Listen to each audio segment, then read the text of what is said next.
बिस्मिल्लाहिर्रहमानिर्रहीम। मैं फैज़ान अशरफ, मेरे साथ मौजूद है ईसा नकवी साहब। ईसा नकवी साहब, बताइएगा ज़रा कि बिलावल भुट्टो साहब इतने एक्टिव हो गए हैं, मौलाना से मुलाकातें कर रहे हैं, इंटरव्यूज़ दे रहे हैं, चाहते क्या हैं वो?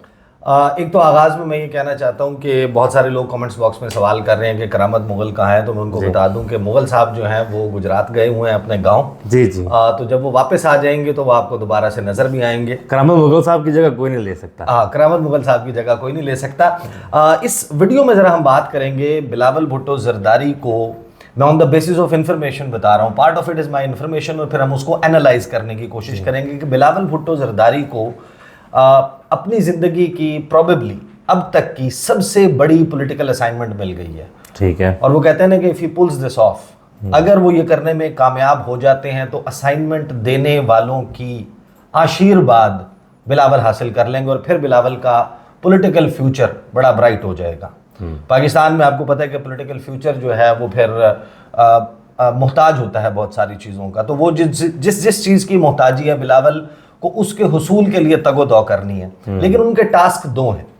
एक असाइनमेंट जो उनको मिली है वो मैं during the course of video जो है उसके ऊपर बात करूंगा, लेकिन एक असाइनमेंट है उस पर जरा आगाज में बात कर लेते हैं। एक असाइनमेंट है उनकी अपनी जाती, ठीक है, अपनी जमात की तरफ से।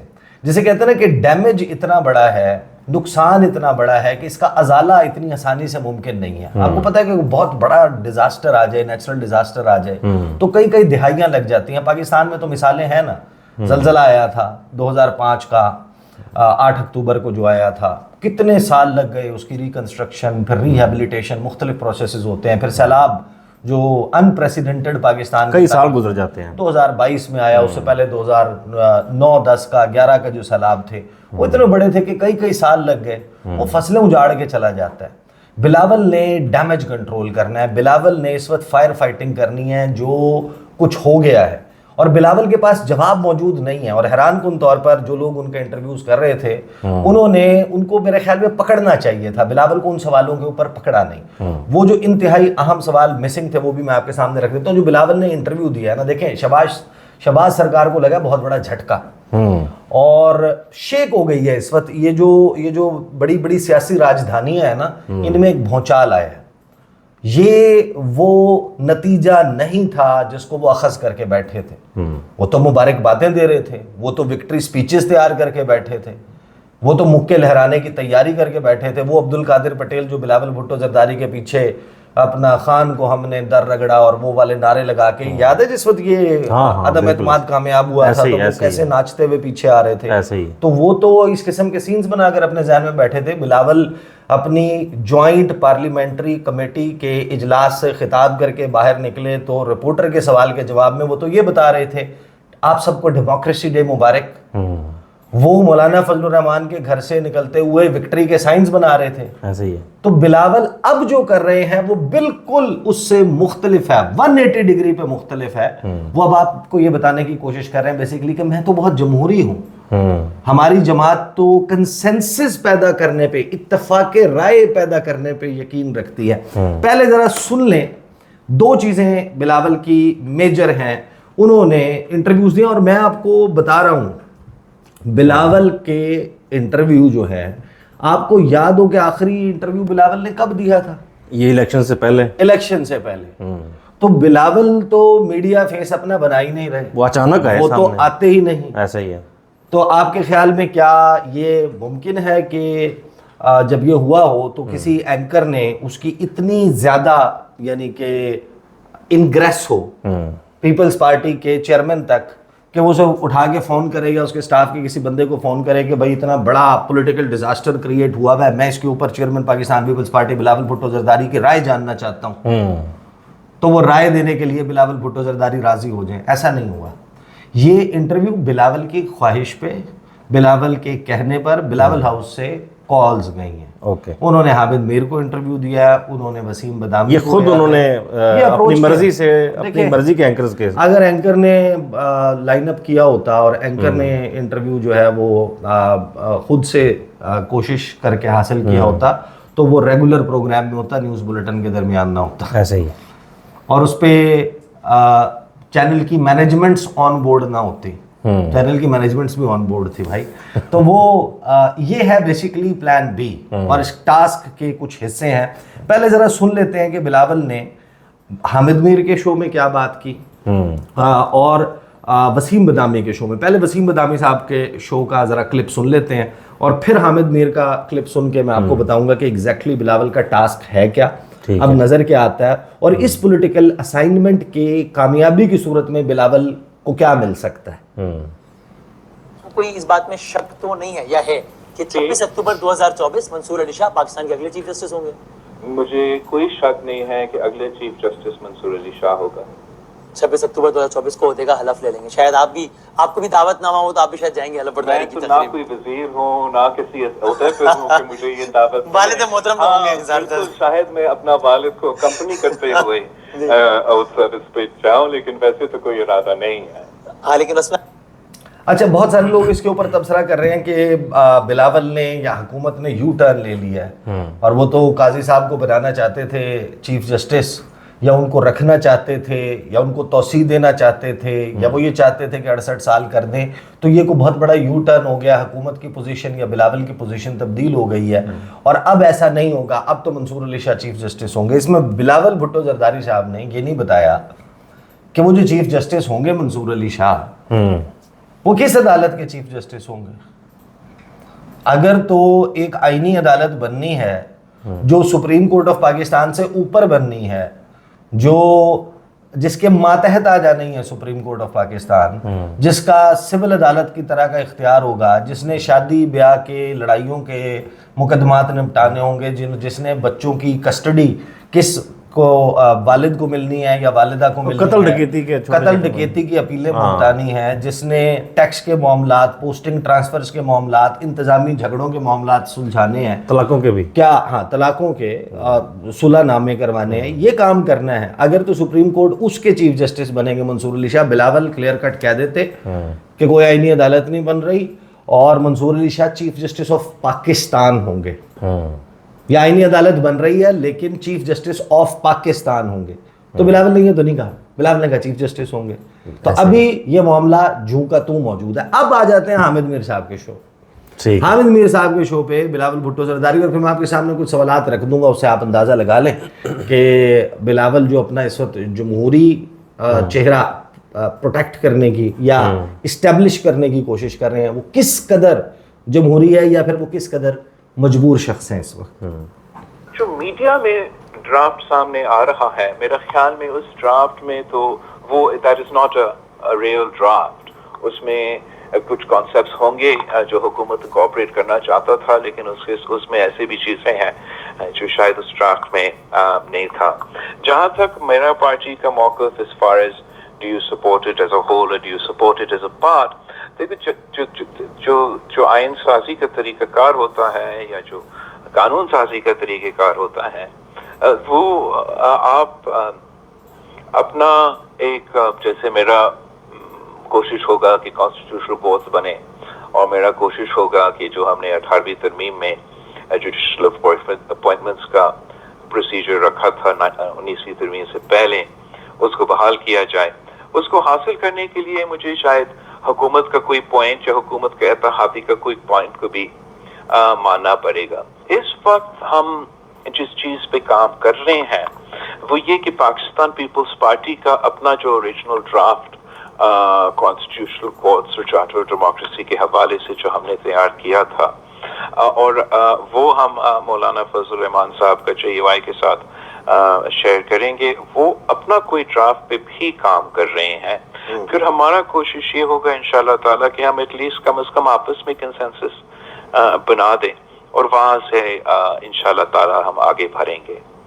अब जरा इसको तोड़ के सुन लें, बिलावल भुट्टो जरदारी ने क्या कहा। बिलावल ने कहा है कि जो मीडिया में ड्राफ्ट आ रहा है वो असल मुसव्वदा नहीं है, वो असल ड्राफ्ट नहीं है।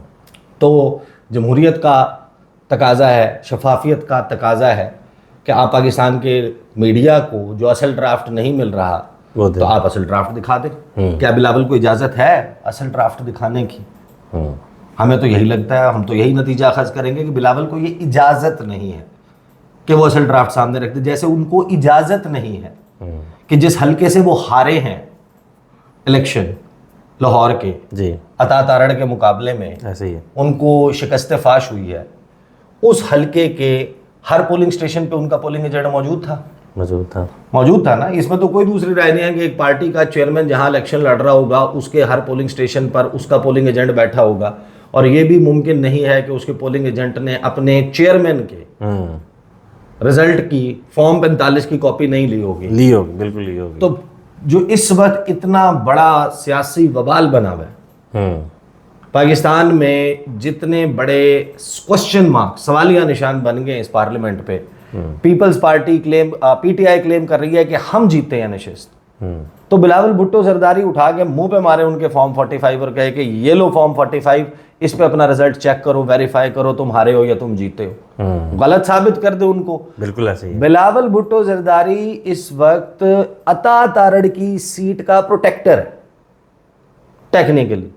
वो अपने दस्तावेजात सामने रख दें, तो ये जो मुसव्वदा है जिसके ऊपर इतनी बड़ी हाहाकार मची हुई है, तो इसका असल मुसव्वदा जो मीडिया में नहीं आ रहा, तो मेहरबानी करें आप एक बड़ी जमात के जो चारों सूबों की जंजीर हुआ करती थी, जिसके फाउंडर ने पाकिस्तान का पहला मुतफिका आइन दिया, जिसकी वालिदा ने पाकिस्तान में जमहूरियत के लिए इतनी कुर्बानियां दी, आपके लोग कूड़े खाते रहे, आपकी एक लंबी हिस्ट्री है, तो आज आप उठा के मुसव्वदा सामने रख दें, जमहूरियत का तकाजा पूरा करें। अच्छा, फिर आगे बिलावल कहते हैं कि इसमें कुछ कॉन्सेप्ट्स होंगे जो हुकूमत तरामीम करना चाहती थी। इस बात से मैं एग्री करता हूँ, ये हो सकता है, दैट इज पॉसिबल। लेकिन यहां पर बिलावल देखिए कर क्या रहे हैं। मैं उर्दू नाम नहीं लेना चाहता क्योंकि पाकिस्तान में जाहिर है कि उसको गाली के तौर पे लिया जाता है, लेकिन एक चीज होती है जिसको कहते हैं कमेलियन जो है ना, उसमें उसको जिन लोगों ने देखा है, वो अगर सब्ज रंग के पत्तों पे, दरख्त पे जैसे ही पाँव रखता है, हाथ रखता है, तो उसके जिस्म का रंग बहुत तेजी के साथ तब्दील होता है, वो सब्ज हो जाता है। वो जब भूरी चीज पे रखता है तो वो हो जाता है। ये इसे कहते हैं रंग बदलना। बिलावल जो एकदम से रंग बदलने की कोशिश कर रहे हैं ना, इतना आसान नहीं है। अब देखें 90s, जाहिर है कि इनकी परवरिश जिन सियासी हाथों में हुई है, उन्होंने 80 की दिहाई, 70 की दिहाई, 90 की दिहाई की सियासत की है, अर्ली 2000s की है। बिलावल खुद एक और जनरेशन से ताल्लुक रखते हैं। बिलावल जनरेशन वाई से हैं, वो भी जनरेशन जेड से नहीं है। बिलावल भी जो हमारे वाली जनरेशन है, यानी कि हाँ, क्योंकि गालिबन 88 की इनकी पैदाइश है, 88 की है, 88 की पैदाइश है, तो ये भी उस जनरेशन से हैं जो 81 से 96 के दरमियान पैदा हुई थी। ये भी इससे पहले वाली जनरेशन है। तो बिलावल की जो सियासी तरबियत, उनको लगता है कि वो बड़े आराम से किसी को भी पागल बनाना, बेवकूफ़ बनाना आसान है। वो भाई, आप जो ये अभी बात कर रहे हैं यहाँ पे इस तमाम गुफ्तगू में हामिद मीर साहब के साथ, तो आप हमें ये बता दें कि जिसमें आप ये कह रहे हैं मैं मिलूंगा, ये मैं जमहूरी तकाजा पूरा करूंगा, फलां जमहूरी तकाजा पूरा करूंगा, तो आपके वालिद साहब सदर पाकिस्तान आसिफ अली जरदारी, वो मौलाना फजलुर रहमान से जाके उनके घर मुलाकात करके आए। ऐसे ही आपने इतनी जाके मुलाकातें की, आपने विक्ट्री साइंस बनाए, आपने अपनी पार्टी को इंस्ट्रक्शन दी, जो आपकी पार्लिमानी पार्टी की ज्वाइंट मीटिंग हुई थी, जिसमें सेनेटर्स और एमएनएस मौजूद थे, आपने उनको कहा कि आपने वोट देना है इसके हक में। तो अभी कंसेंसस अगर बिल्ड नहीं हुआ था, तो आप वोट किसके लिए मांग रहे हैं? ऐसे ही है। और मुसव्वदा जो है वो अगर ये नहीं था, वो दूसरा था कि आपने सर्कुलेट किया था अपनी पार्टी में। मैं आपको गारंटी के साथ on the basis of information पर यकीन होकर ये बात बता रहा हूँ कि पीपल्स पार्टी के किसी एमएनए के पास ड्राफ्ट नहीं है। वो तो हुकूमत के पास, सेनेट के किसी सेनेटर के पास, हुकूमत वाली बात तो हम बाद में करेंगे ना, हम तो बिलावल को इस वक्त डिस्कस कर रहे हैं। बिलावल के पास मुसव्वदा क्या उन्होंने अपनी पार्टी के लोगों के साथ शेयर किया? नहीं किया। उन्होंने फिर किस तरह इंस्ट्रक्शंस पास कर दी? मौलाना से वोट क्यों मांगने गए थे? अगर वो मुसव्वदा उसकी कुछ बातों से आप भी एग्री नहीं करते और अब वो निकलनी है और आपने एक नया इत्तेफाक राय पैदा करना है, तो फिर आपके वालिद साहब और आप मौलाना फजलुर रहमान से वोट क्यों कर मांगने गए थे? क्या इसका कोई जवाब है? आप लोग नंबर्स पूरे होने के दावे और विक्ट्री साइंस क्यों बना रहे थे? इसका तो जवाब आपके पास है नहीं। अच्छा, बिलावल कहते क्या कि इसमें कुछ कॉन्सेप्ट्स होंगे जो हुकूमत तरामीम करना चाहती थी, लेकिन इसमें कुछ ऐसी चीज़ें हैं जो उस ड्राफ्ट में नहीं थी। जहाँ तक मेरी पार्टी का मौक़िफ़ है कि हम इसे मुकम्मल तौर पर सपोर्ट करते हैं या इसके कुछ हिस्से को सपोर्ट करते हैं, तो जो आइन साजी का तरीक़ाकार होता है या जो कानून साजी का तरीक़ाकार होता है, तो जैसे मेरी कोशिश होगी कि आइनी अदालतें बने, हमारी कोशिश होगी कि 18वीं तरमीम में जो में जुडिशल तकर्रियों का तरीकाकार रखा गया था 19वीं तरमीम से पहले, उसको बहाल किया जाए। उसको हासिल करने के लिए मुझे हुकूमत का कोई पॉइंट या हुकूमत के जो इत्तेहादी हैं उनके भी मुजव्वज़ा तरामीम को मानना पड़ेगा। इस वक्त हम जिस चीज़ पर काम कर रहे हैं वो ये कि पाकिस्तान पीपल्स पार्टी का अपना असल ड्राफ्ट आईनी अदालतों और मिसाक जमहूरियत के हवाले से तैयार किया हुआ रखा था और वो मौलाना फजलुर रहमान की जमात से शेयर करेंगे। मौलाना अपने किसी ड्राफ्ट पर भी काम कर रहे हैं, फिर हमारी ये कोशिश होगी कि कम अज़ कम आपस में इत्तफाक़ राय पैदा करें और वहाँ से हम आगे बढ़ेंगे। ये बड़ी वाज़े तौर पर ये इशारा करती है बिलावल भुट्टो की जो गुफ्तगू है, जो उनके इंटरव्यूज़ हैं, जो उसमें बातें की हैं कि जो काम बेसिकली इतवार 15 सितंबर रात 11:15 बजे से पहले करने का था, जो अप्रैल से कहानी चल रही थी कि जुडिशल पैकेज आ रहा है, तो ये सारी चीज़ें तो आपने उस वक्त करनी थी ना, वो आपने नहीं की। तो जब आप अब कर रहे हैं बेसिकली आप फायर फाइटिंग कर रहे हैं। आप आग लग चुकी, इमारत आधे से ज़्यादा जल चुकी, अब आप फायर ब्रिगेड लेकर पहुंचे हैं। आपने वहाँ पर आग बुझाने के आलात पहले से नहीं किए हुए थे। यहाँ एक मेरा सवाल है कि क्या बिलावल भुट्टो स्पेस गेन नहीं कर रहे? जो ब्लंडर नून लीग ने किया है वो स्पेस वो गेन कर रहे हैं कि मैं अब आऊँ फ्रंट फुट पे खेलूँ और मैं छक्का मार जाऊँ। एग्जैक्टली अगर बिलावल भुट्टो जरदारी कोई दरमियानी रास्ता निकालने में कामयाब हो जाते हैं, अगर बिलावल मौलाना को पुल करने के में कामयाब हो जाते हैं अपनी तरफ, अगर बिलावल पीटीआई से कुछ तरामीम के ऊपर ओके लेने में कामयाब हो जाते हैं, तो बिलावल की एक बहुत बड़ी सियासी जीत होगी।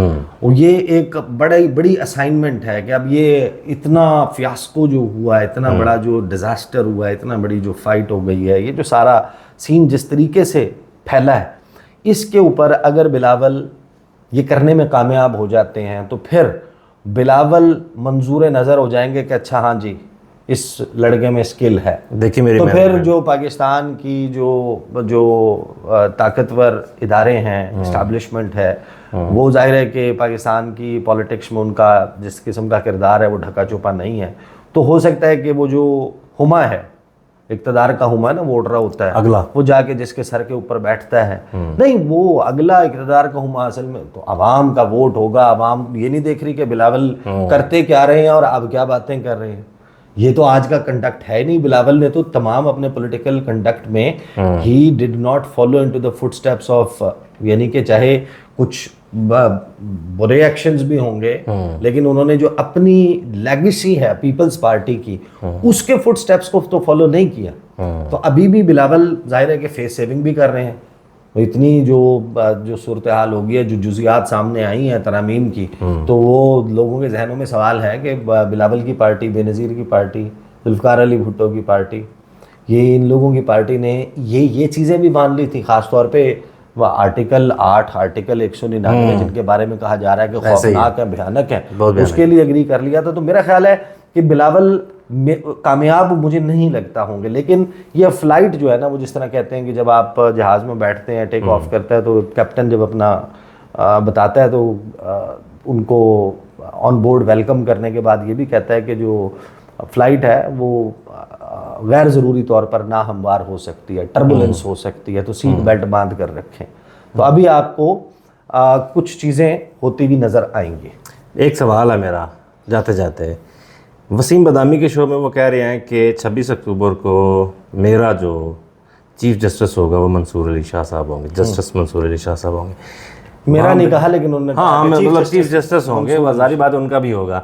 यहाँ वो कह रहे हैं कि कायनी अदालत की मैं सपोर्ट करता हूँ, वहाँ पे उन्होंने बताया नहीं है। कॉन्ट्राडिक्टरी है, उन्होंने ये नहीं बताया ना कि वो चीफ जस्टिस ऑफ पाकिस्तान होंगे, तो वो खुल के बताना चाहिए था, या chief justice of that supreme court होंगे जिसको आप टूथलेस बना के, जिसको आप बिल्कुल ही जिसके इख्तियारात उस अदालत को आप एक सिविल कोर्ट की तरह की अदालत, थोड़ी सी एम्पावर्ड और आखिरी उस पर जजमेंट देने वाली, आप तो उसके ऊपर एक और जुडिशल सिस्टम क्रिएट कर रहे हैं। तो आपने तो ये नहीं कहा ना कि वो चीफ जस्टिस ऑफ पाकिस्तान होंगे, क्योंकि जो आईनी तरमीम आ रही है उसमें तो जो चीफ जस्टिस ऑफ पाकिस्तान है वो फेडरल कॉन्स्टिट्यूशनल कोर्ट के होंगे और वो चेयर किया करेंगे मीटिंग, जजेस की अपॉइंटमेंट की एंड वगैरह वगैरह वगैरह। जी जी, देखते हैं कि मैडे की कॉल आती है या बिलावल भुट्टो साहब कामयाब होते हैं। मुझे और ईसा नकवी साहब को इजाज़त दीजिए। अल्लाह हाफ़िज़।